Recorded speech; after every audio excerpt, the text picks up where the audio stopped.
Good day, everyone. I am Paula from the Asia Pacific Research Network, and welcome to our discussion this afternoon entitled Unite to End the Cyber Violence Against Women. This webinar is organized by VAC India, APRN, CBC, and Abu Dhabi. Before we formally begin, we would like to inform everyone to please observe the following protocols here in Zoom. First, kindly rename your Zoom name to your name plus the name of your organization. For example, Paula-APRN. Second, please remain on mute so as to not to disrupt the speakers during the session. Third, should you have any questions or insights regarding our topic for today, please do not hesitate to maximize the Zoom chat. Lastly, kindly use the raise hand function if you want to ask speakers during our open forum. And that's it for our few reminders before we begin our discussion. The commemoration of the International Day of the Elimination of Violence Against Women, or IDVAW, occurs at a time of intensifying fascist attacks and violence against women. 41 years ago, the Mirabal sisters, Patria, Minerva, and Maria Teresa, known as the Mariposas or butterflies, were brutally murdered by the Dominican state forces because of their active resistance to the fascist regime of Dominican dictator Rafael Trujillo. In 1975, the United Nations General Assembly adopted a resolution of the World Women's Conference to honor the Mirabal sisters. The four sisters became known as butterflies, symbolizing the continuing fight of women all over the world for freedom and independence. As we commemorate the International Day of the Elimination of Violence Against Women tomorrow, November 25, we continue to raise awareness on various forms of violence inflicted towards women and the grim reality of its extent and scale across the globe. The IDVAW is not a mere day of awareness for all of us, but it is a time to demand for justice, for seeking accountability from the state, to recognize the critical role of women in ensuring measures to eliminate violence against women and children, and ultimately to fight back against tyranny. Today, women and children rights activists from Pakistan, India, and the Philippines will discuss violence against women and children in cyberspace. To formally begin our discussion, let us watch Azra Talat Saeed's video statement. Azra is the chairperson of the International Women's Alliance, and she's a well-known women and peasants' rights activist.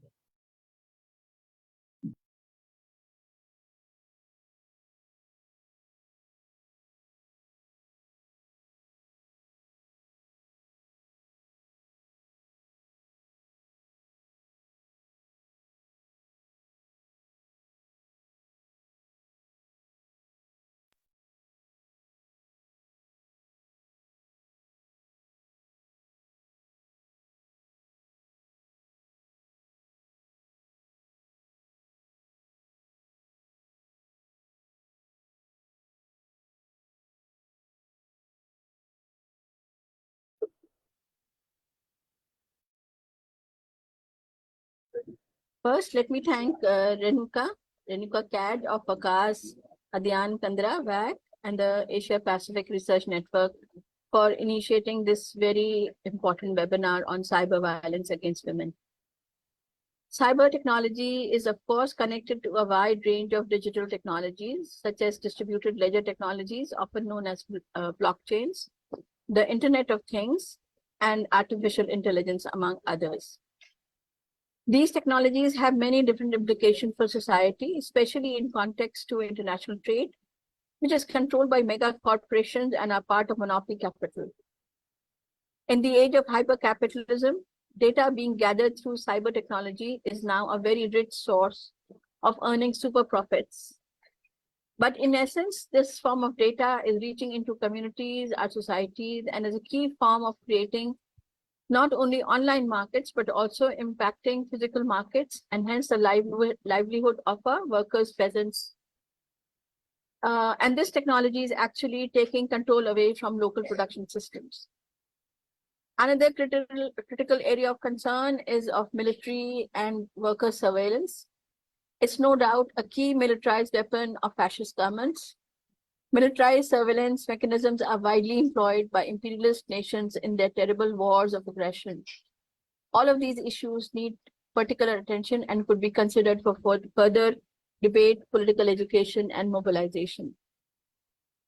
But let me first come to the webinar at hand. It is of no surprise that a technology which is held close to heart by profitable warmongering entities is also often being used as a terrible means of violence against women and children, especially the girl child.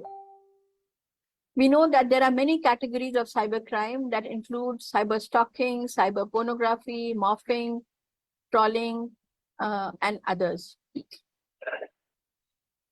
Coming from Pakistan and from South Asia, where women's right to participate in public life is highly controlled by patriarchy, cyber violence can result in a vortex of abuse.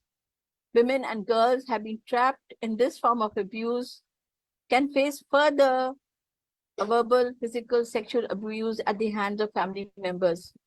And this abuse can be as violent as leading to the murder of these girls and women. In Pakistan, the incidence of cyber crimes against women are as high as being at least one reported event every other day, which of course does not speak of all those hundreds of cyber crimes and abuses that go unreported. These are used in various contexts, such as pulling down women who could be competitive in professional workspaces, sexual abuse of women in shelter homes, girls and women in educational institutions, and especially against women who challenge social religious norms of society. Further, even with high reporting levels of these crimes, there are hardly any FIRs being taken out. FIRs are formal acceptance of these crimes by the police, which is almost non-existent. I would also like to add that this is an issue of class as well. We see that women of the working class are far more at risk of violation than women from privileged sections of society. In Pakistan, the murder of a well-known model, Kandil Baloch, is of particular importance. She came from a working class family, and even after her divorce, she's supporting her parents. Her work as a model earned her quite a bit of social media coverage. She was also well known for exposing various patriarchal atrocities in society, especially targeting religious personalities and their misdemeanors. It was this fame in the social media that finally led to her murder by her own brother, whom she had been supporting financially. At the same time, we see that women coming from rich families with similar social media fame are much more protected and are less open to violence. Cyber violence is also a tool to threaten women workers in factories, where they are often heckled and abused and threatened, but at the same time are told that if they report such cases, they will be plastered on the Facebook pages and other online platforms. For marginalized communities facing discrimination based on gendered identity, work, or race, caste, other forms of discrimination, data collection through surveillance apps results in further forms of discrimination. For example, there were a number of data apps developed during the COVID-19 to track domestic workers and other support staff. Women coming from low-income, densely populated populations were tracked for their incoming and outgoing from higher income, rich residential households or areas. Another area of importance in terms of state surveillance data for community diseases also needs to be highlighted. In many countries, especially in countries where women are restricted to private spaces, state employs community health workers. A very large majority of these health workers are women, because it is women who can actually enter the private spaces at home and in communities where men are not allowed. With digitalized data collection methods, we see that women health workers are forced to carry out this door-to-door data collection, which is very, very time-consuming. It is physically a very difficult task and also holds many other risks in terms of their safety. When people do not want to cooperate in this form of data collection, it's the women workers who are in the front line of abuse, ranging from verbal to physical. As it has been said in a study in India for accredited social health activist called Asha, and I'm quoting, as the arm of state surveillance, Asha workers face the brunt of public anxieties and distrust of the state's data collection, while their own demands and concerns remain unheard by the state. I will end here. I wanted to open the debate not only in context to the cyber crimes targeting women that are raging globally, but also wanted to highlight that abuse from this form of technology is not limited to cyberspace only, but actually and ultimately plays out in our communities and our societies, creating further discrimination and marginalization of women, especially working class women. Once again, I thank APRN and WAC for organizing this very important webinar. Thank you.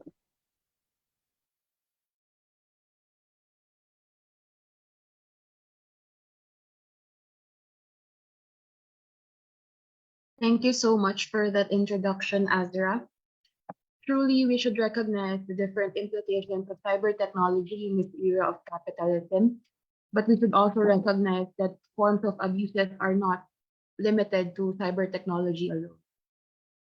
Cyber technology is used as a terrible means of violence against women and children, especially in a patriarchal society where women and children are trapped in several forms of abuse. It is important for us to relentlessly challenge the norms of society, not just in relation to the abuses committed to women and children. Now more than ever, we must struggle against the further marginalization of women, especially of the working women of the world. And now, to give us an overview of the women and children's issues on the use of cyberspace before and during the course of the pandemic, as well as the importance of the VAUSI campaign in India, I would like to call on Renuka Kad of BAC. Renuka is a multi-awarded development worker and researcher in India that advocates on women and children's rights. Thank you, Paula. You may now proceed, Renuka. Thank you, Paula. Good morning, good day, everyone. Myself, Renuka from Vikas Adhyayan Kendra. And before starting sharing the overview of cyber violence against women, I would like to highlight some major concerns of why we are launching this campaign. As we know, the million of women and girls around the world are subjected to deliberate the violence because of their gender. Violence against women and children. Violence against women and children, as well the cyber violence known no boundaries cutting across the border, race, culture, income groups, and profoundly harming the victims, people around them, and society as whole. The growing reach of the internet, the rapid spread of mobile information and communication technology, and the wide diffusion of the social media have presented new opportunities and enabled the various efforts to address the VAUSI.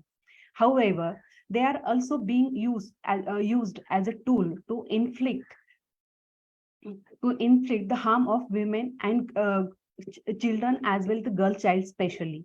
The cyber violence against women and children is emerging as a global problem with the serious implication of societies and economics around the world. The statistic pose risks to the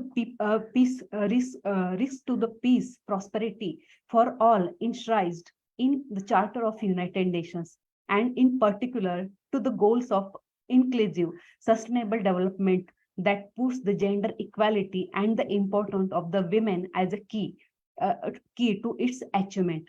Work collaboration with Abhidya Foundation and Community Development Trust, conducting the training program on awareness training program on cyber violence against women and children since 2009. And when we start this awareness training program, we have decided every year we to reach 5,000 women and children. And from 2000 to till this date, we have covered more than 1 lakh women and children under this training program.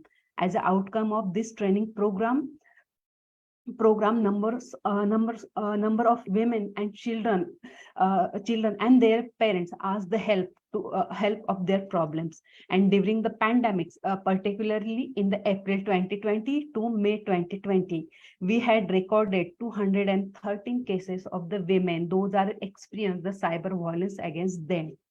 Why this means what is means when we are talking about the cyber violence, why it's serious, and what is the definition of cyber violence? I would like to share the basic definition, that is any offense committed against the individuals or group of individuals to harm the reputation or cause the physical or mental trauma through electronic means can be defined as a cyber crime.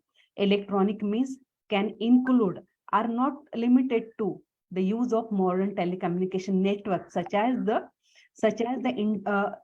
internet and mobile phone. Network includes the chat room, email, notice board, groups, social media, etc. The cyber crime against women and children includes the gender-based and sexual remark as activity performed through a computer network or a mobile phones, affecting the dignity of women and children, causing the emotional distress. After means when we are conducting the training from 2000 to till these days, this year we have decided we are going to launch the campaign for this, for the protection of women rights. And during the pandemic, means why we launched this campaign, because during the pandemic globally, violence against women and children, and including the cyber violence against women and children, are increased. And I want to highlight the major incidents was happening in India during the pandemic. The first incident was the boys' locker room. Boys' locker room is the group of children, and the name of the group was the boys' locker room. And the purpose was to share the nude picture of girls, and most of were underage, in the body shaming them and passing the sexist and objectionable comment. This incident led the huge black slash against the boys of their indisputably shameful acts. Another very serious incident was happening in India, that is, it's called the Sully app in state of Delhi, and Bully by app incidents in the state of Maharashtra. The Sully and Bully case is the related to an online mock auction of the Muslim women in India. Photos of prominent Muslim journalists, activists were on uploaded on the app without their permission, where they are auctions virtually. When we are talking about the cyber violence against women and children, I would like to present the situation of India. And before, what is the situation of women's situation globally, I would like to share the few numbers or few statistics regarding the violence against women. United Women has referred to the rise in the violence against women during the COVID-19 and accompanying the lockdown as the shadow pandemic. More than 1 in 3 women experience the gender-based violence during their lifetime. In 2021, nearly 1 in 5 women aged under 20 to 24 were married before the turning 18. And yesterday, the state government of Maharashtra and central government of India has released the report. During the pandemic, 80% girls was married before completing 18 years of their age, and less than 40% women who experience the violence seek help of any sort. Asia and the Pacific region, the 51% are the internet users, and less than 26% are the women users than men. But still, women are the more victim of cyber violence against women. And globally, the 65% women are the victim of cyber violence. 1 in 3 internet users globally is a child. In 2021, the UNICEF report says, and the report has researched on the more than 30 countries in the world of the young people people. They reported being the cyber bullied, and 1 in 5 skip the school because of it. And 80%, some 80% of the children from in 25 countries, all these countries are the Asia Pacific regions country, reported the feeling in danger of sexual abuse and exploitation online. In India, women and children are the victim of mostly the victim of cyber stalking, cyber defamation, morphing, pornography, cyber bully, and abusive comment on their social media account or page. And mostly the social activist women, young women, political leaders, journalists are face the serious form of cyber violence against them. And we have the another entity that is called the National Crime Record Bureau. And recently, 2021 report was released by the National Crime Record Bureau. And as per that report, Maharashtra, Uttar Pradesh, Karnataka, Delhi, Telangana is the highest state of crime against women and children.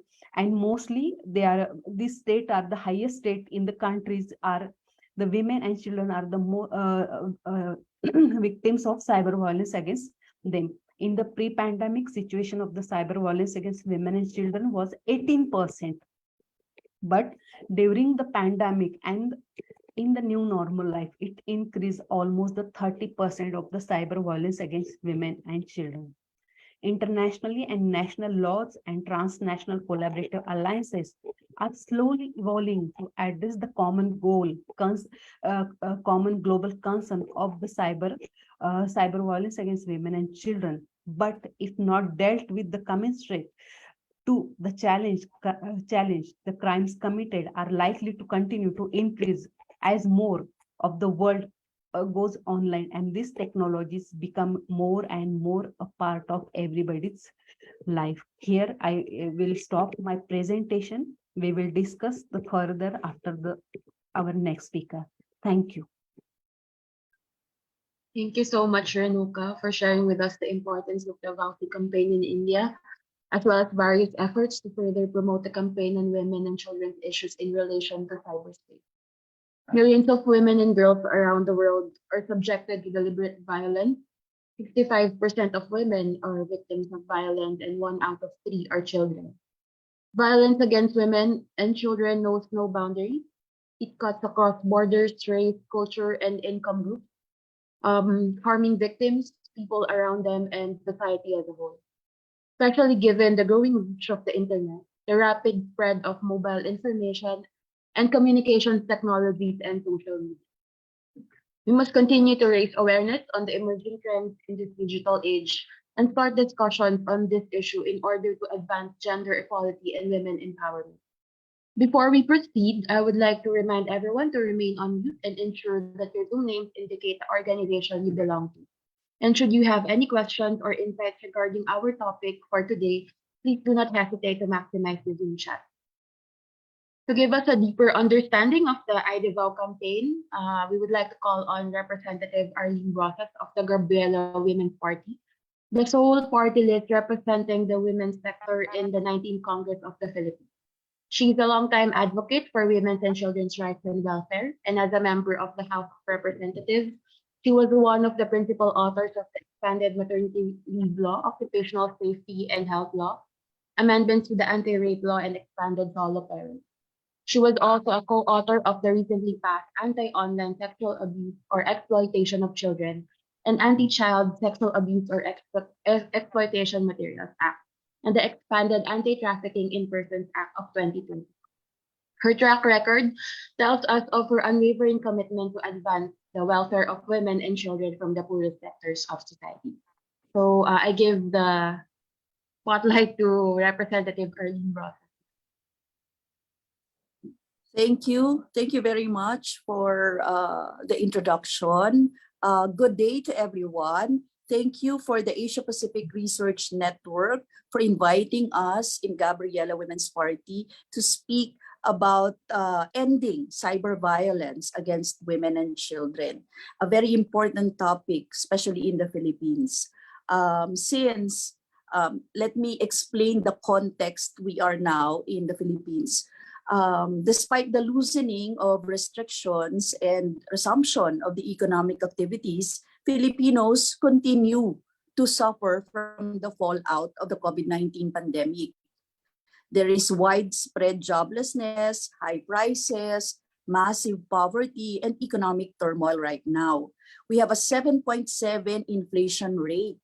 You can just imagine hitting a 14-year high since December 2008 amid the consistent rise in food, utilities, and transport costs. And we have around 2.9 million Filipino families experiencing involuntary hunger right now. So this is higher than the pre-pandemic annual average of 9.3% in 2019 and is indicative of the possibly wider hunger epidemic afflicting millions of Filipino families. So that is the context of my presentation. My presentation is about the anti-child pornography campaign in the Philippines, the lessons, and of course, the way forward. Basically, we had no definition of child pornography before. So I remember in 2007, we had discussions on the basic definition of child pornography. And we agreed on it later in the law that we passed, that child pornography will refer to any representation, whether visual, audio, or written, combination thereof by electronic, mechanical, digital, optical, magnetic, or any other means of child engaged or involved in real or simulated explicit sexual activities. So that was the definition. Then you can see the slide. You can see the first slide there, wherein we have enjoined even the children in our campaign to say no to child pornography. This is a poster of the Patingao Network, the youth network that was formed during that time from 2000 until 2009. When the law was enacted. Next slide, please.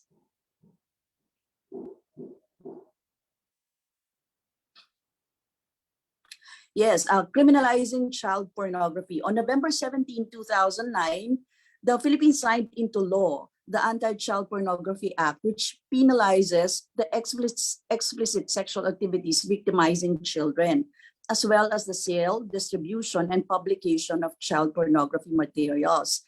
This made the Philippines among the first in the Southeast Asia. This was the culmination of a successful campaign spearheaded by Anti-Child Pornography Alliance and participated in by a broad spectrum of actors, government officials, members of religious groups, rights advocates, and members of the academies. Next slide, please. It was launched in 2007, the Anti-Child Pornography Alliance, and we actively campaigned for it using basically the daycare workers, which are grassroots in every community. And in 2008, we lobbied at the House of Representatives and the Senate with collaborations with other government agencies versus child pornography and some engagements with international organizations like UNICEF. We continued on lobbying until there was an escalation of the campaign through mobilizations, advocacy events, signing and of course the signing into law of the Anti-Child Pornography Act of it was called Republic Act 9775. The act was spearheaded it, and I remember some of the government agencies includes the Committee on the Welfare of Children, the PCW, which is the Philippine Commission on Women. We also had dialogues with UNICEF, Save the Children, and other organizations, basically people's organizations, and CSOs, the civil society organizations were with us. The schools and the universities were also active in participating in the discourses about the anti-child pornography campaign.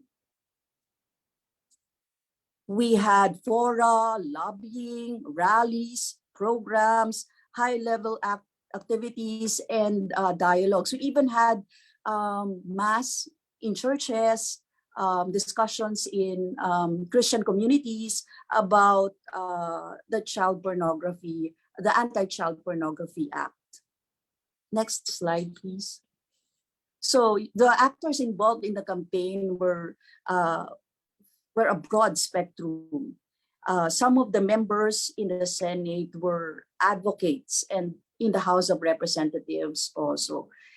The church, the academe, I said it before, the NGOs, the non-government organizations, other advocates, youth networks, even artists. Like for example, we have actors like Edu Manzano, who became a director of the Optical Media Board, which was with us, and Ronnie Ricketts also, and there are also members of the local government units with us, like mayors in cities and councilors and other advocates in the local government. So it is very comprehensive. Next slide, please. So we have an example there in 2009. I was not, this was one of my previous, this is my, when I was not in Congress, when I was not in Congress before. So in 2009, even though I'm not in Congress, we participated in the lobbying, in the activities of the anti-child pornography. So you will see there, the date posted is April 22, 2009. We had the Anti-Child Pornography Alliance together with Akapata Philippines. And we lobbied for the passage of the Anti-Child Porn Law. Next slide, please. These are just examples, and yeah, these are the activities of the children and the rallies. And this is Ronnie Ricketts, one of the actors and previous director also of the Optical Media Board. So we have other organizations there, the PREDA, and I think this was also together with Mayor Lim in Manila. So next slide, please. Now, in the recent efforts, because after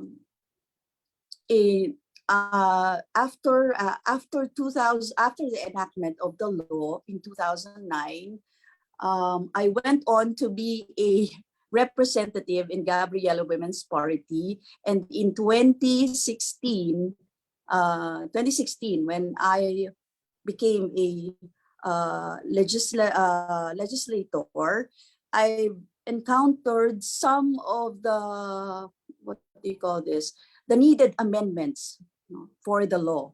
So now we are passing, we have passed a law which basically repeals the Republic Act 9775 and includes other amendments important for the legislation. For example, this is the recent efforts to address child abuse and exploitation, which became more comprehensive than the anti-child pornography, this is more comprehensive than the anti-child pornography law. So the Republic Act 11930, the Anti-Online Sexual Abuse and Exploitation of Children, or what we call the OSAIC law right now, it empowers law enforcement agencies and internet service providers to track down OSAIC transactions. So what is RA 11930, which repealed the Republic Act 9775 or the Anti-Child Pornography Law? This is an anti-online sexual abuse or exploitation of children. So OSAIC, online sexual abuse or exploitation of children, and the anti-sexual abuse or exploitation materials, we called it CSAM, Anti-Child Sexual Abuse or Exploitation Materials Act.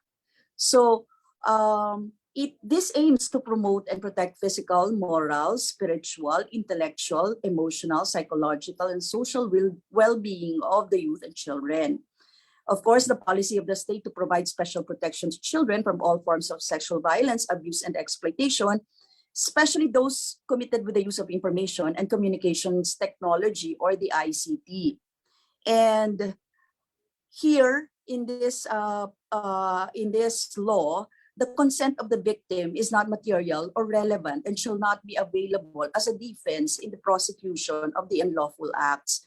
And of course, we made sure the inclusion of stream or live stream on unlawful prohibited acts. And we also strengthened the duties and responsibilities of private sectors, including internet intermediaries, internet hotspots, cafes or kiosks, and internet service providers, ISPs. And many, there's so many sections there. I will not enumerate all. Those are just the most, probably the salient points, some of the important points that we should know on the RA 11930, or the Anti-Online Sexual Abuse and Exploitation of Children law. Now, there's also one law that we passed, which is the, can you go back to the first, to the previous slide, please? The RA 11468, which is the End Child Rape law. We raised the statutory age for rape from 12 to 16 years old, ended the reputation of the Philippines for being one of the few countries with very low age of consent, because we have it as 12 before. So now it is 16 years old and below. So basically 15. But we still have a long way to go in the anti-rape law amendments. We are seeking amendments like broadening the definition of rape to include sexual assault committed against any gender. We would like to include and to emphasize the concept of consent. Lack of consent is presumed in all cases of rape. Lack of force, threat, or intimidation in the commission of the act does not mean lack of consent. Repeals, of course, repealing the current provision in the anti-rape law, wherein the perpetrator can be absolved from the crime by marrying the victim, and defining and penalizing grooming or the act of granting favors with an intention of sexually assaulting a minor. And also provides that the submission of affidavit of desistance will not absolve the perpetrator. So those are the important amendments that we would like to be included in the anti-rape law. Next slide, please. So this is one of the news item on the anti-OSAIC bill, a huge win for the child rights champions. And the next slide is, these are the measures that we are still forwarding right now in the Philippine Congress. We are pushing for the I said it before, the anti-rape law amendments, the bill defining rights of women deprived of liberty, the bill which expanded the violence against women and children, and fundamental equality of men and women, the sitting break bill for female workers, the SOGI-SC equality bill, the sexual orientation and gender identity expression equality bill, and sexual characteristics equality bill, the divorce bill, and expanding the grounds for legal separation. And we are also seeking for the resolution to ratify ILO, International Labor Organization Convention 190 on ending violence and harassment in the world of work. Those are some of the examples of the pro-women and pro-LGBTQIA measures. But we also have measures pertaining to workers, migrants, pertaining to farmers, fisher folks. We also have those measures that most of our poor Filipinos need. For example, the pro-farmer and pro-fisher folk measures that we are seeking are the genuine agrarian reform bill, support for the fisher, financial support for the fisher folk, protection for small-scale fisheries. We also have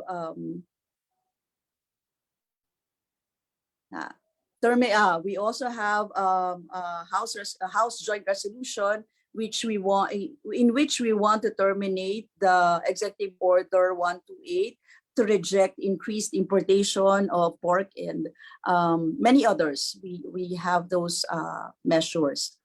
And finally, next slide, please. There is much challenge here in the Philippines. No, we remain in the top spot for child pornography in the world. We have cases of sexual harassment, and it worsened, especially in the COVID-19 pandemic. We have a 200, you will see there, the article, which cites that the Philippines has this 280% increase in the exploitation of kids. So that is why it's very important, very important not only to have a law passed, but on how to implement those laws. We really have to check or to have an oversight, basically, on what happened to the laws that we passed and how it was implemented on the ground. So next slide, please. So the way forward is to actively campaign for effective implementation of the new anti-OSAIC law, the periodic review of the law's implementation, and ensure funding for programs seeking promotion of children's rights and welfare, and the protection of children from abuse and exploitation.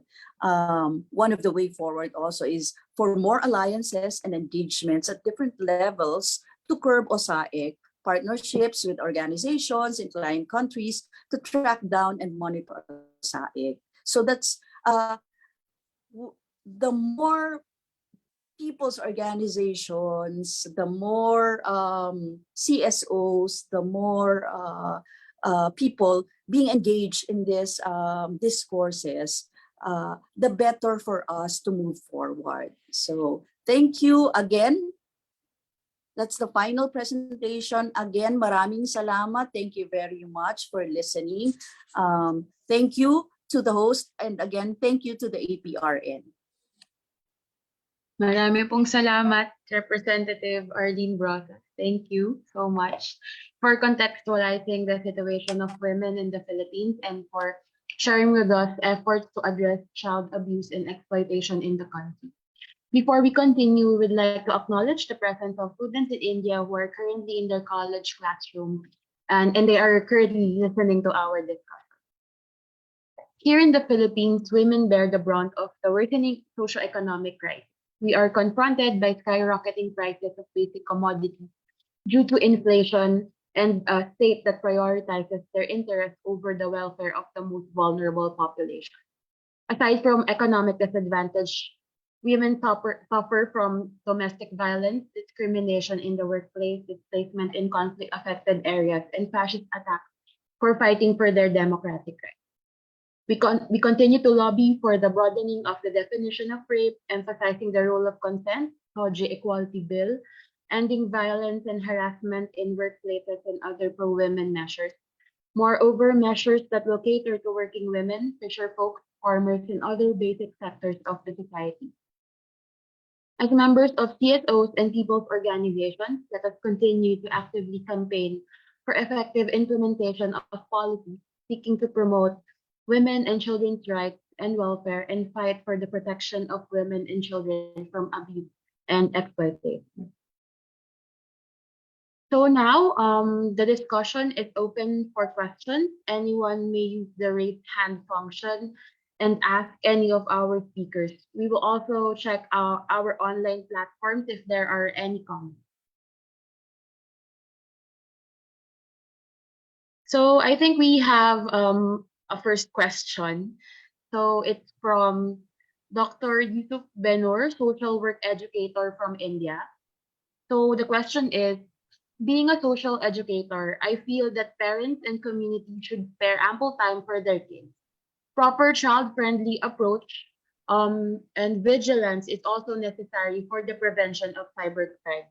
So what is your opinion regarding this matter?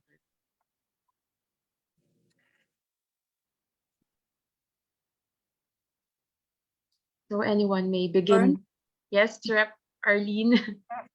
Yes, thank you, Paula. Yes, thank you for the question.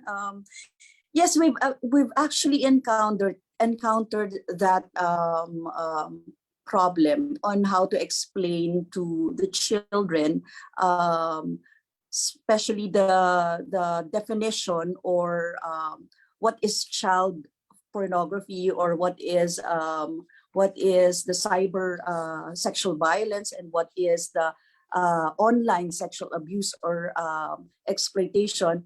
Before,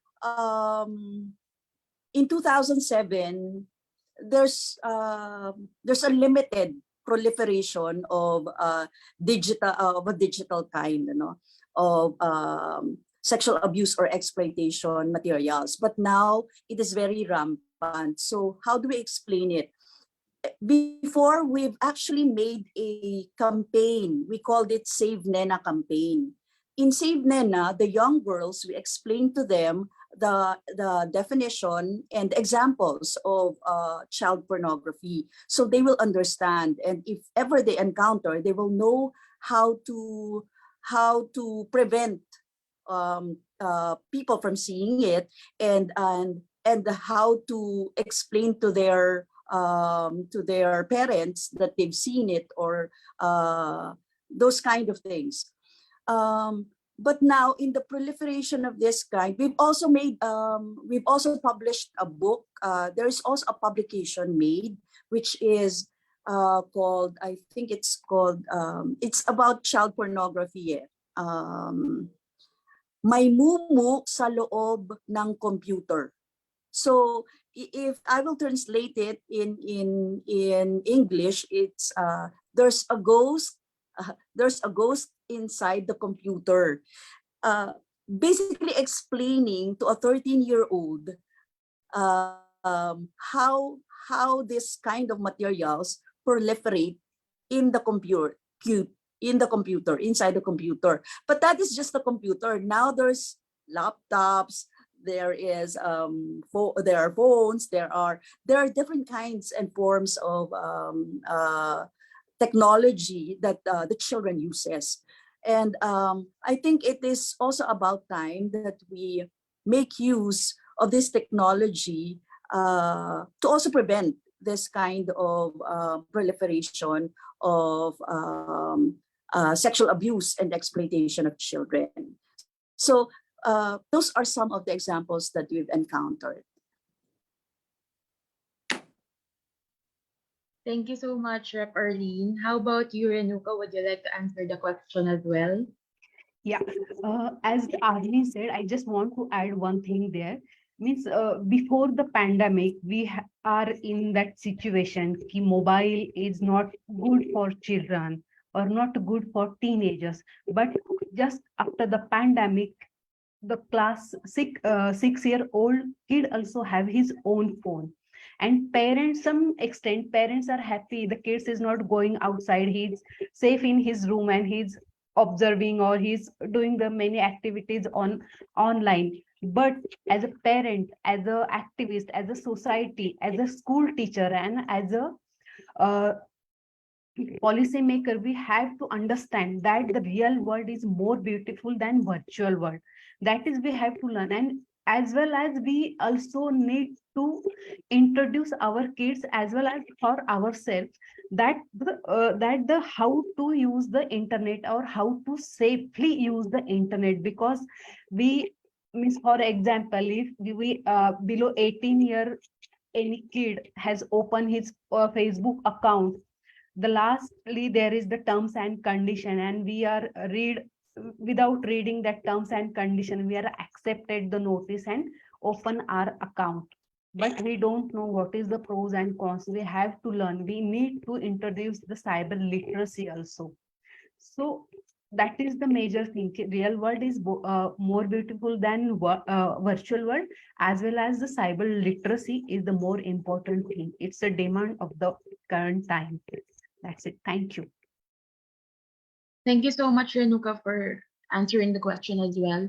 And we truly agree that cyber literacy is also important in order to ensure the welfare of women, especially children below 16, below, especially younger people. So do we have any more questions from the participants in this webinar or insights regarding the discussion we have this afternoon? I'm requesting to the students of MGM College of Journalism. They are students of international journalism, so they can also ask question to the panelists. So my request to the teachers and students, ask questions regarding the cybercrime against children and women. Which problem you are facing in India, or what is your observation as a journalism students, that what type of we can fight against this issue. So I requested the students, please give your opinion also and ask question to the panelists. So we have students from India who might want to ask questions to our panelists this afternoon. So the discussion is now open for their respective questions as well.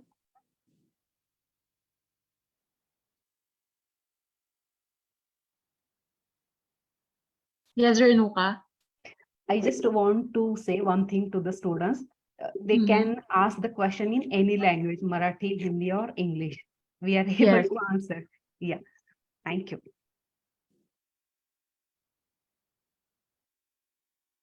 Or do you have insight? If the students have insight as well regarding our discussion this afternoon, please do not hesitate to just open that insight or share that insight to us. That would be a crucial part of our discussion this afternoon.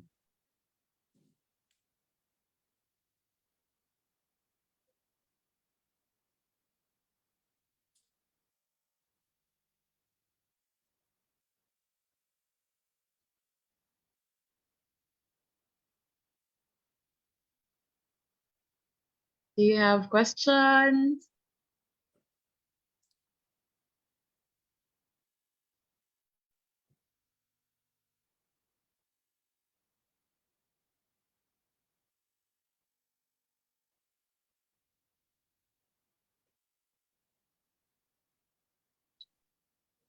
So, going once, twice. Do you have questions?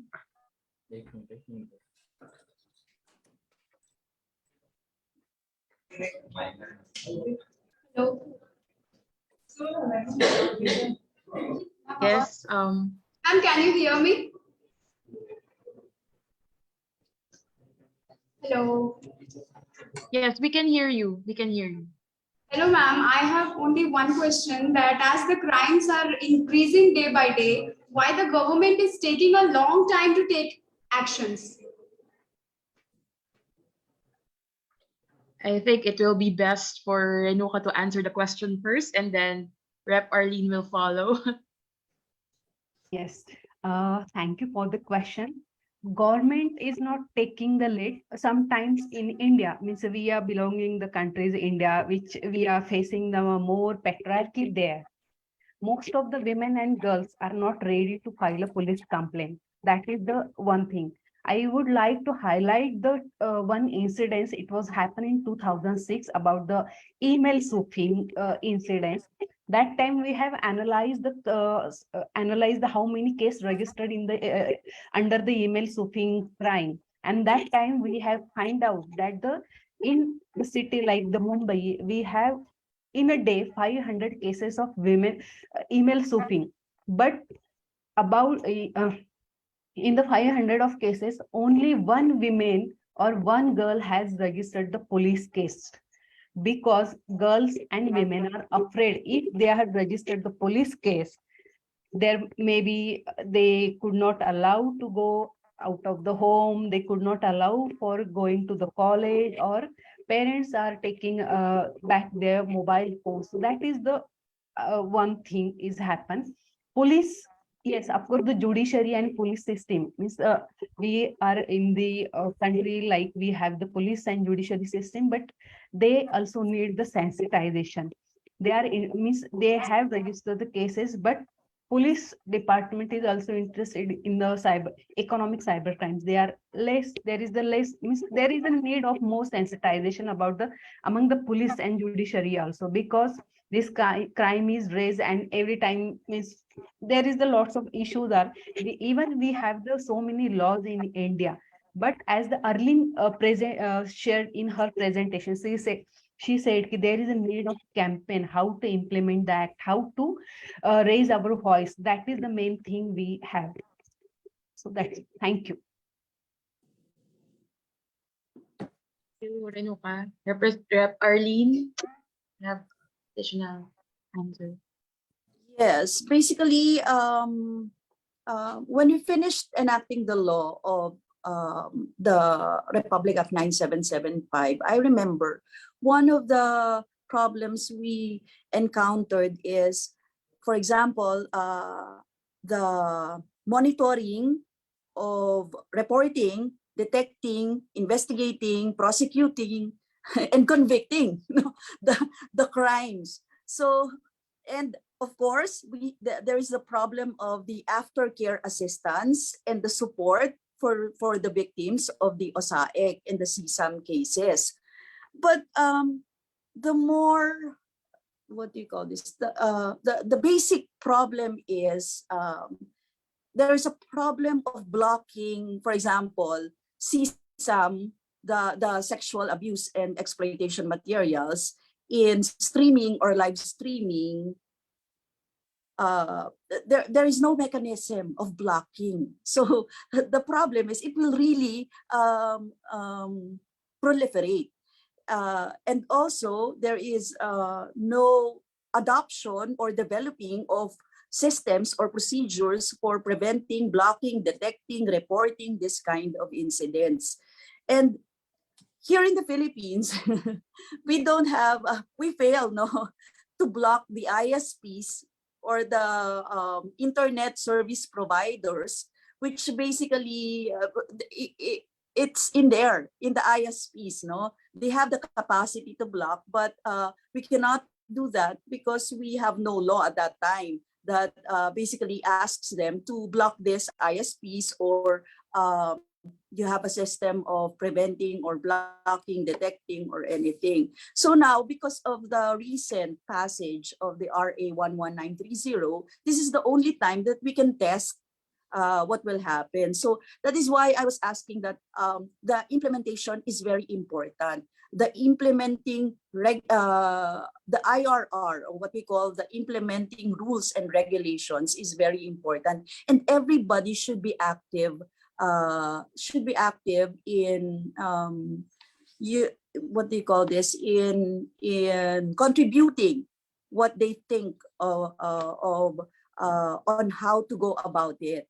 And of course, we are asking national coordination centers for this, referral pathways for reporting. And we are also asking the local governments to pass ordinance to localize efforts against OSAEC and CSAM. If it is not in the national, if we cannot do that in the national context, maybe in the local, we will see a change, or somehow in the community level they can do some mechanism in which we can protect the children. And we have headways in some of the communities, but apparently in just the more organized communities, but in other communities, we really have a problem with that. But basically, the national government right now has no capacity, I think, in the Philippines, in the context of the Philippines, and maybe in India also, have no capacity to run after or do something about this OSAIC, about this online sexual abuse and exploitation of children, and the abuse or exploitation materials that are proliferating right now. So we should do more. We should coordinate.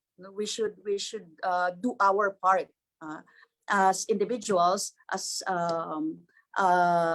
parents, as a country, as a nation, and of course in the global arena. Yeah. Thank you.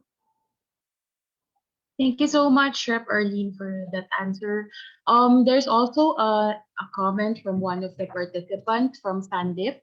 In Indian context, the need of strong cybersecurity is essential, especially when the government is trying to push the country towards a digital society. And in my opinion, I guess developing countries should stop trying to push the development of the internet and cyberspace before having a proper security problem. So that's the opinion of one of our participants this afternoon. Do you have any more questions from the participants or insights that you still want to share? If none, thank you so much for those who asked questions and shared their insights. So now we will proceed with the next part of our discussion.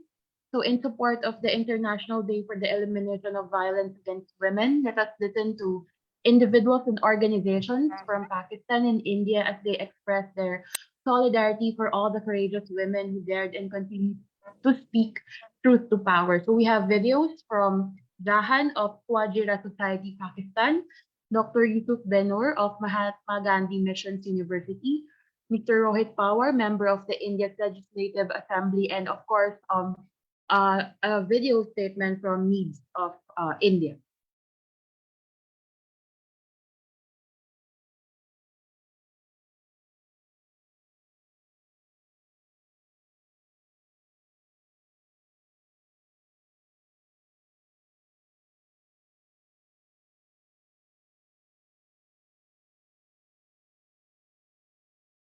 Nilesh आवाज येत नाहीये.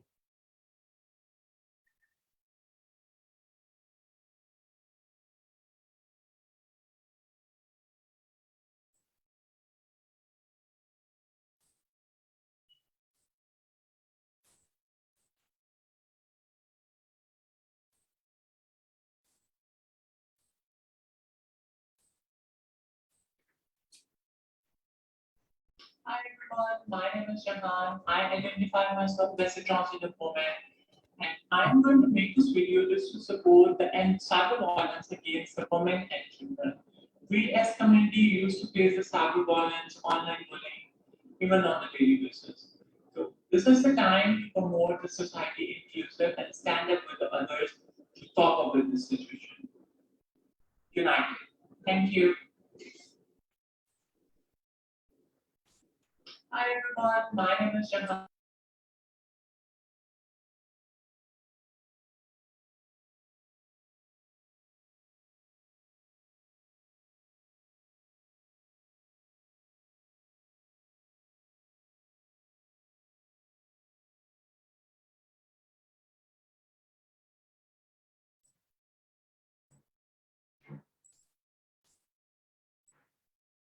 Unite to end cyber violence against women and children. Unite to end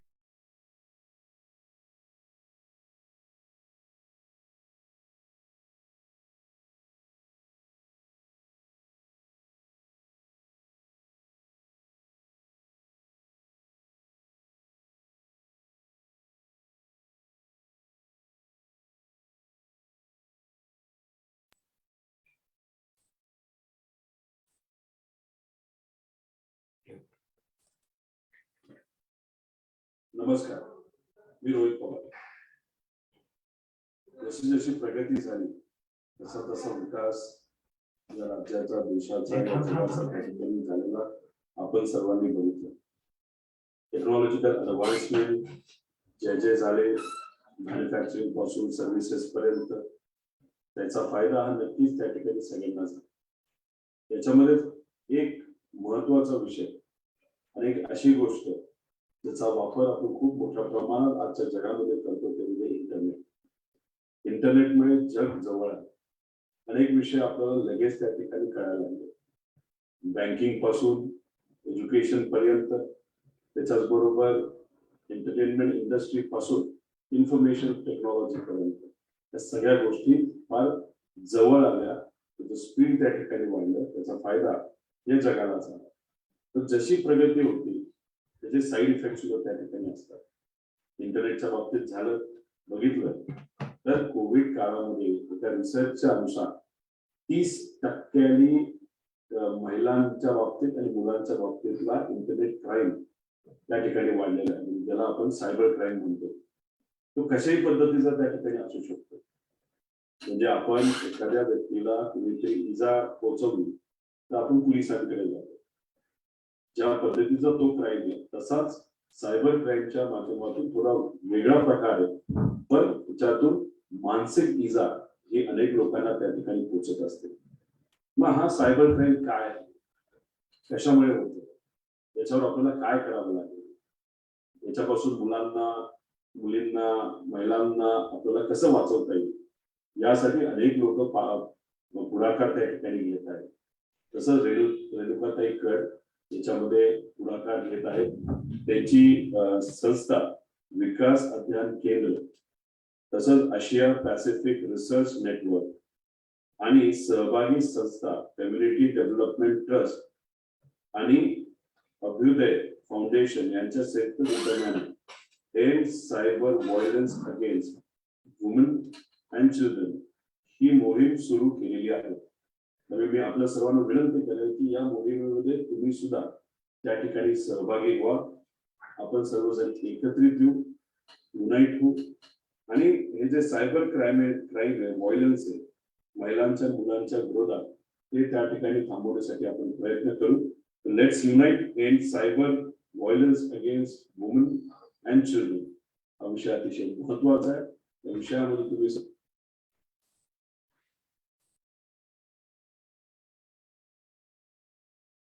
Hi everyone, I am Elimination, working with a grassroots development organization called Northeast Affected Area Development Society based in Assam of Northeast region of India. We are standing in solidarity and support with a campaign called End Violence Against Women and Children organized by Vikas Adhyan Kendra and Asia Pacific Research Network. The campaign is scheduled to be held on 24th of November at 11 a.m. Indian time. Cyber violence against women and children is a new and emerging form of violence, and the impact induced by such ferocity push them to be more vulnerable. So it's high time that we work collectively to end and prevent violence in the cyberspace against women and children, and cyber violence among children and women. Thank you.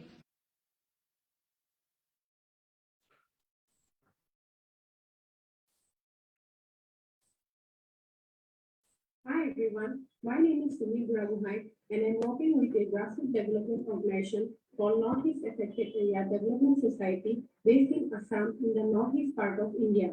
We are standing in solidarity and support with a campaign called End Cyber Violence Against Women and Children organized by Vikas Adhyan Kendra and Asia Pacific Research Network. The campaign is scheduled to be held on 24th November at 11 a.m. India time. Cyber violence against women and children is a new and emerging form of violence, and the impact induced by such ferocity push them to be more vulnerable. So it's high time that we work collectively to end and prevent violence in the cyberspace against women and children. End cyber violence against women and children. Thank you.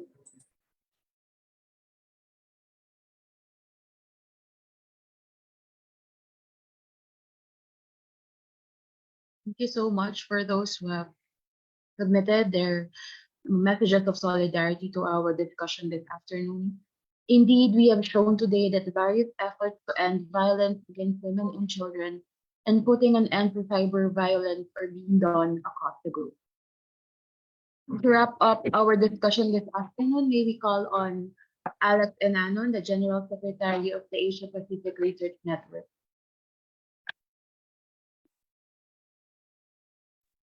Thank you, Paula. Thank you to Vikas Adhayan Kendra, Community Development Trust, and Adyudaya for co-organizing this webinar with us. As discussed by our speakers today, powerful women and children's rights activists from Pakistan, India, and the Philippines, we see that the women and children situation in the region has grown more violent, exacerbated by the pandemic and the fascist states.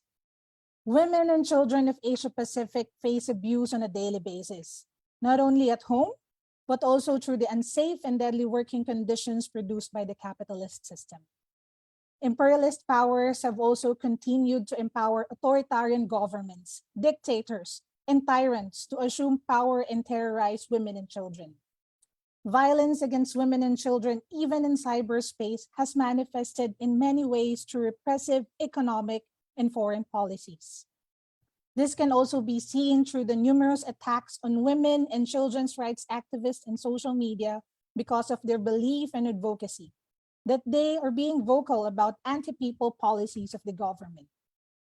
But the people's movements are strong, as shown today by the solidarity of different sectors in different countries and the actions that we continue to do in different parts of the region. We in APRN, as a research network that has been working with research NGOs and people's movement in Asia Pacific, we continue to commit in raising the capacity of people's organizations to claim their rights to genuine development. As we believe that the people are the true drivers of development, we will continue to support evidence-based research and grassroots advocacy and campaigns against the violence and exploitation of women and children. It is also important for us to resist the bourgeois decadent culture imposed by imperialist powers that silence women and children, tramples on their democratic rights, and lead to various forms of abuses. Together, let's vow to end vow. Let's unite to end the cyber violence against women and children. Long live international solidarity. Thank you so much for that closing remarks. It's a remarkable way to end our fruitful discussion this afternoon. But before anything else, I'm calling Renuka once again to quickly share the campaigns and activities that they will be conducting in India, and then afterwards there will be more updates regarding how participants in today's discussion can actively contribute to our campaign against violence against women and children. Thank you, Paula. As we all know, the 25th November to 10th December is the day of the elimination of violence against women and against women. On this day, before the 1 day ago, we are launching this campaign to end the cyber violence against women. And the campaign and this webinar main objective is to call the attention to emerging the trends and to start the discussion on the implication of these trends on efforts to advance gender equality and empowerment of women and children in the digital age. This webinar recognizes the wide array of the issues related to the cyber violence and does not present itself as a full completion of those issues or of those proposed solutions. And from today till 7th September, we are going to conduct the various training program, awareness campaign, and sign campaign and solidarity message from the 5 states of the India's. First is the Maharashtra, Uttar Pradesh, Tamil Nadu, Karnataka, and Gujarat. We are going to conduct the training program and campaign with the various women organizations, CSOs, CBOs, and college with the many colleges in the above mentioned 5 states, as well as we are on the on the 7th March, we are going to call the one national level consultation on the same issue, and we are released the report of the campaign and some policy draft we are going to prepare, and that draft will submit the state government of Maharashtra as well as the other state government of the countries. And finally, we are going to, we will share this draft to the central government of India and the Prime Minister of India. And after that, when we are submitted the draft, we are going always in the going to lobbying with the all the countries, member of parliaments, member of legislative assemblies, to protect, to sensitize, safety, and sanction the cyber violence against women and children. So this is the activity for from today to till 7th March. And I would like to thank you, APRN, Community Development Trust, and Abhyudaya Foundation, as well those are participate online, and especially the College of Journalism of Mahatma Gandhi University. Thank you once again. Thank you so much, Renuka, and I hope that everyone that joined this discussion this afternoon can actively participate in this activity, as well as our campaigns in relation to resisting violence against women and children. We would also like to invite everyone to join our IDVAO campaign. So I've sent a message via chat of this Zoom. So there will be a frame that you can download and use as your profile picture in your respective social media account with the following caption: I am your name, and I vow to fight for the elimination of all forms of violence against women. Hashtag I vow to fight vow. You can download this template and replace the text to I vow to fight vow with its translation to your local language. You can also print and post a photo of you holding the placard, and don't forget to use the hashtag I vow to fight vow. You can also pass this campaign and invite others to participate in this endeavor for the ID vow campaign that we are having. Do you have any more comments, questions? But before we go, we would like to request everyone to kindly open your camera so that we can all have a picture together as a way of showing our solidarity this afternoon. Paula, may I? Yes, yes. Before going to close this, I just sorry, it was skip from my side. I also Yes. thank to Arlene, who shared his experience, especially of the Gabriela Women Party. We heard so many times your name while we are discussing with the Alex and APR. So thank you so much for sharing your experience. Thank you once again. Thank you, Okay. Renuka. Thank you. I deeply appreciate your speech about it, and thank you very much. This is my first time with APRN and all the others. It's my first time to meet all of you, and it's very nice to meet you. Thank you so much for this opportunity. Thank you.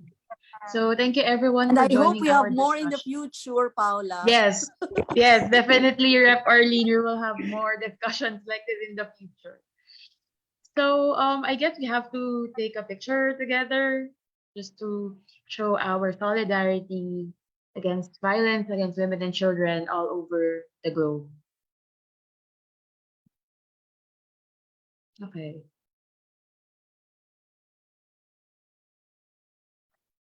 Okay, thank you everyone for attending this activity. Let us all continue to fight for a world that is free from abuse, violence, and exploitation. Good afternoon, everyone. Thank you, Arlene. Thank you, Renuka. Thank you, Paula, Alex, you, Arlene, everyone. Anna. Thank Nilesh, you. Thank you, Great Nikhil. job. everyone. Thank you, Bye-bye. Rep Arlene. Thank you to the students in the university also.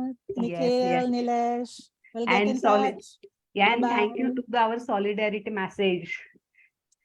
Yes. Thank you, everyone. Bye-bye. Bye-bye.